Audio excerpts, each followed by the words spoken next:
Hər bir insan ən yaxşı şeyləri ən yaxınlarına, ailəsinə, ana-bacısına, dost-tanışına məsləhət gördüyü kimi, biz də söz vermişdik. Psixoloq, yazıcı, şərqşünas, dəyərli, fəxr etdiyimiz Rövşən Abdullaoğlunun bu qədər ki paylaşımlar eləyirdik. Bütün kitablarını bitirəndən sonra bir video çarx olaraq paylaşım eləyəcəyik.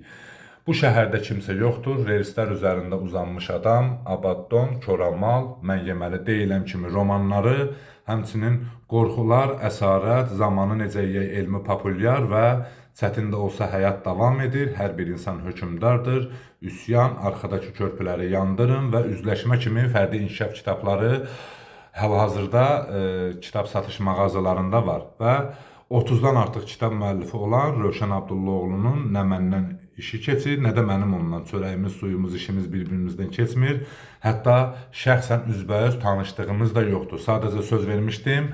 Onun üçün bu videonu çəkib paylaşıram ki, sizlərə, hər birinizə faydamız dəymiş olar. Deməli, bu kitablar ki, saydım hər biri, istər roman olsun, fərdi inkişaf olsun, istər elmi populyar əsərlər olsun, hər biri birbaşa insanın fikir, düşüncə və psixologiyasına müsbət mənada təsir edir.